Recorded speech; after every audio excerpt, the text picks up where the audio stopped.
Good evening. The pro-Palestine mob should be banned from protesting on Remembrance Sunday. Last year, hundreds of thousands of people marched through London on Remembrance weekend, and I regret to inform you that in Birmingham, they're going to do it again.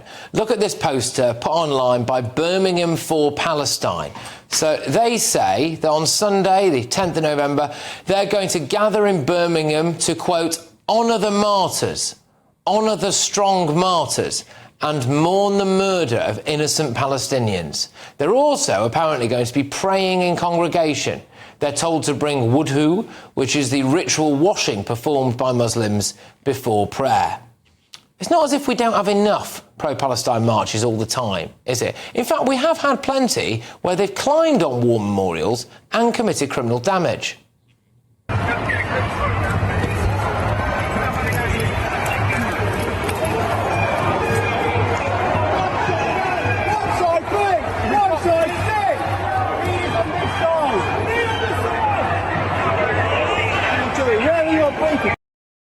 Police there having to guard the cenotaph as the mob marched towards them. Normally, though, a lot of these organised demonstrations tend to take place on a Saturday.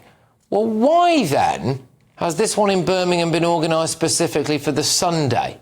Is that not a provocation, do you think? Is that not a two fingers up to our war dead?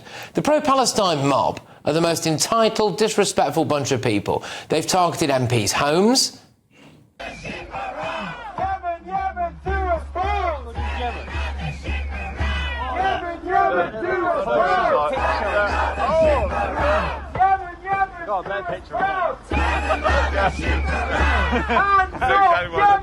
And as we know, they've targeted MPs' offices.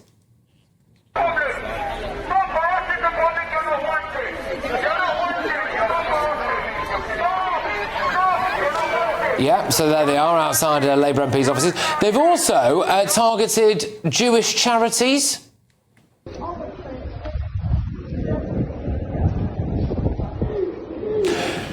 And they targeted Remembrance Sunday last year, didn't they? But now in Birmingham, they're going to do it again this year, by the looks of things. It's not like they don't get their chance to protest all the time, is it? Can't they just give us this weekend in peace?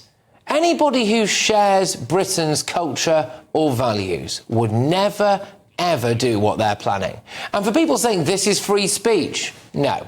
This is about common decency and respect for the people who laid down their lives in many wars, but arguably most notably in the fight against fascism.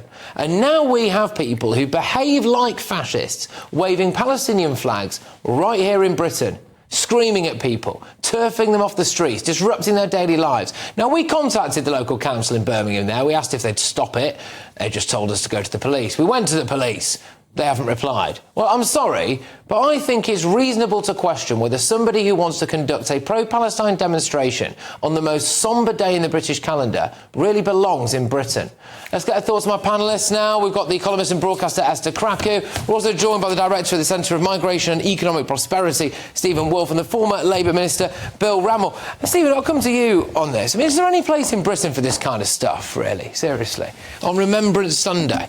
Is there a place in Britain for dispute and protest? Yes. Is there a place in Britain for respect and dignity? Yes. The problem with these people is that they're forgetting the latter. They are incapable of having respect for people on this one day of this year when they have had multiple opportunities, as you've shown, to be able to exercise the freedoms of rights that those people died for. And when you look at those who are saying there's going to be lots of Muslims in there who are actually protesting against, for supporting those they call martyrs, they seem to forget that around 90,000 Muslims fought for the Allied forces and died during the Second World War. That about 400,000 Muslims were supported the French during that Second World War, and that Muslims died equally, and they are equally due respect on that particular day. I think shame on Birmingham Council for ignoring you and not stepping in with the powers that they have to be able to monitor this and stop this, and shame on the police for not ensuring that there are strong protests here and protecting the interests of those people who deservedly need to be supported, protected, and have that day of remembrance, for that's what it is, a day of remembrance. Should it be banned on that day, do you think? It should be heavily discouraged, but of course it shouldn't be banned because I believe in free speech. However, the question is why this is happening, and unfortunately it comes back to the fact that we live in a country where many of us are strangers to each other. We no longer share common values, we no longer share a common history, and you're right about citing the fact that Muslims did die in the Second World War for our freedoms. But I would just like to point out that I think there's been a lot of trivialization of the war in the Gaza, the conflict in Gaza, and unfortunately, what I've noticed is people have used the plight of the Palestinians, narcissists have used the plight of the Palestinians to engage in such gross public misconduct. What is happening there, whether you're pro-Israel or pro-Gaza or whatever, it's not a joke. There are thousands of people dying, suffering. They're still hostages stuck in that awful, awful situation. And the fact that these people claim to be acting on the behalf of Palestinians, who, by the way, benefit in no way from this, in no way having the flag of that territory associated with disrespecting people that died for those freedoms that they're exercising, for me is what makes me feel, just annoys me to no end. Bill, anyone who cared about British culture would not attend a Remembrance Day pro-Palestine demonstration for the martyrs in the middle of Birmingham, would they, on that Sunday? Well, I think in terms of the tone and the timing of the demonstration, it's repugnant, it's wrong, and it's actually self-defeating because it will alienate people. But this is the point, and they're doing it in the name of the Palestinians. And it will alienate people who might otherwise support the Palestinians. I don't think you can outlaw it because we do live in a free society. But I think it's incredibly important that we recognise the sacrifice and service of people who fought in the wars, particularly the further we get away from those wars. But the other thing that concerns me about this is just the simple-minded one-sidedness of it. I mean, look, I speak as a former minister for the Middle East, someone who's lived and worked in the Middle East. And you have to have understanding of the grievance and the loss on both sides of the divide to begin to make progress. And you're only ultimately going to be able to make progress through negotiation. And you don't get that through stunts like this, because I think it is a stunt. What I want to put to you, Stephen, is, look, I hope that everyone turns a blind eye to this and, there isn't any trouble. There was big hoo-ha last year at the Cenotaph and around there in London when there was a large-scale protest. But I do look at this now, and I certainly would not condone any kind of fight back to this whatsoever. But it is a provocation, isn't it? And if there is some kind of response to this that goes too far, are the people who respond to that, are they not being provoked here? I think there is a provocation about it, but I actually think there is an alternative way of dealing with this. In the last occasions, and I was actually there, where I saw some of the antagonism, the provocation that was caused between the groups at the Cenotaph, I actually think there's a different approach. I think we can show how British and how English we could be and are on that particular day by facing them in solitude and quietness. Actually almost taking the Mahatma Gandhi approach to these people who would be screaming and shouting at them, and we'd be just showing our English flags, our British flags, and our poppies on that particular day because we're quiet in respect. That would actually turn their stomachs much more than us shouting names at them. Like toddlers throwing a tantrum, just ignore it. Absolutely. We'd look at them, at the children that they are, the infantile approach that they have on that particular day.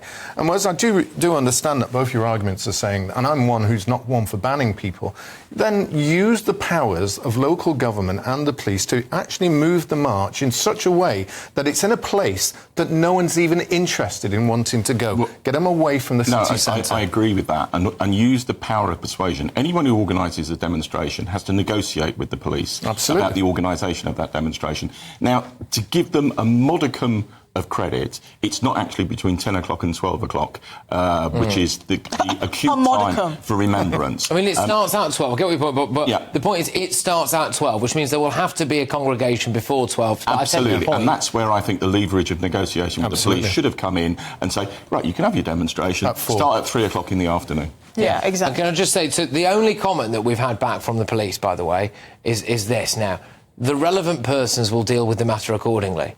Well, I don't think that screams a police force that particularly cares about the sheer level of disgust. Well, I mean, at least they responded. At least they're cognizant of the fact that this is actually going on. But, I mean, look, I think this ultimately boils down to we just live with, we're a nation of strangers. We're strangers to each other. We don't share anything anymore because I don't understand.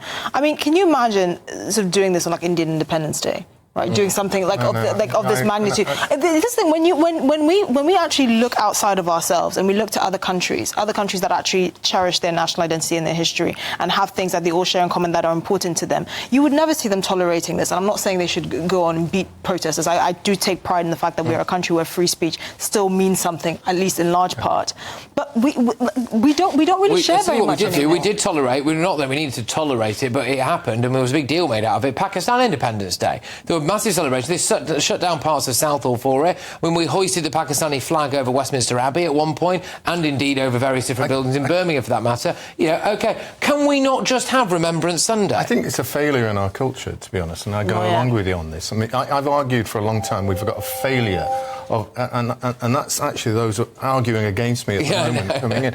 We've got a failure of multiculturalism. We have a huge number of multi-ethnicity and multi-religions in this country. The multiculturalism failed because we no longer respect the traditions of the country that we're in. And when we come along to it, we have prime ministers and others supporting Diwali and other religious days, and yet you want to cut down Christmas, for example. You don't want to celebrate St. George's Day. And we pull down our statues. We don't represent people properly, and we want to have marches on Remembrance Day. That is a breakdown of the culture of this country. Yet we're still tolerant to everybody else's. Let's not throw the baby out with the bathwater. My observation and experience is that actually multiculturalism works better in Britain than it does in a lot of Europe and in the United States. But we need to get better at it. And, when I was in government, through the Prevent strategy, we talked about core common British values, and we need to communicate those, and we need much greater adherence. Well, it's not just about communicating it. It's not just about communicating it. It's about having a contract. You can communicate with someone as much as you want, but if they don't agree to it, if they don't buy into it, then you're communicating with a wall. That's what Here's the thing. Yes, you make a good point. We have to be able to actually even articulate what British values are. But it's not just about articulating them. You have to get people to accept them. These are, it's either this way or the highway. That's what we need to be saying. But you can't police that. Well, that's again, that goes back to the failure of the culture, right? You can't necessarily force someone. You can't inject someone with British venom or whatever.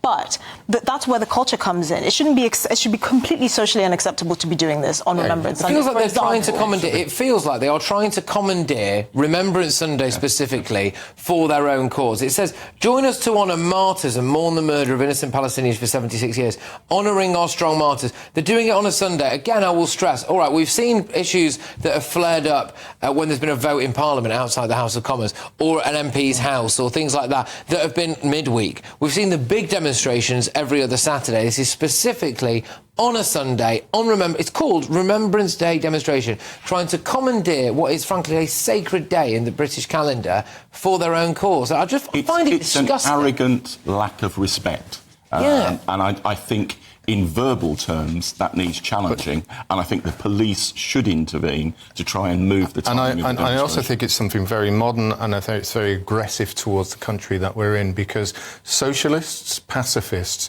have opposed war for generations. And even straight after 1945, there were those who opposed it. They had their own marches, but they did not do it in the way that they're doing it today. It wasn't on Remembrance Sunday. They did it on different days. And they were respected for that. They might not have been liked by the establishment, and they certainly weren't. But they respected that. They respected the culture we're in. We can't respect these people because they don't respect the country that they live in. I think that is a point. It is a matter of respect, isn't it? And you can make your point any other day of the week. Indeed, people do make the points any other day of the week, and they're perfectly entitled to. And they're going to have to be allowed to do it on this day because, like you said, we can't. How do we ban it? How do we ban it? But it is, Patrick, really, the alienation they are promoting. What I try to do is put myself in their shoes. Who do you think you're convincing and persuading by doing this? But they're not. But this is the thing. You've hit the nail on the head. They're not interested in doing that. They're not interested in bringing people inside. They have this obsession, which is Palestine. They don't actually genuinely care about what Palestinians are going through. They just have this obsession. Incredibly simplistic. Well, but they have this obsession, and they're doing everything in the name of that obsession. That's what it is. They're not interested in bringing people inside. And you know the real victims of this are the victims of the conflict. Ordinary citizens in this country. I think they're just trying to grind us down from appreciating appreciating the country that we have, the history that we've got, and all the things that go with that. I mean, the wider, which we have not got time to get into right now, unfortunately, but if you look at the direction of travel with this stuff, is it any wonder we've got a recruitment crisis when it comes to our own armed forces, actually, when you look at a day like Remembrance Sunday and you've got this stuff going on. But anyway, thank you very much for the lively start to the show.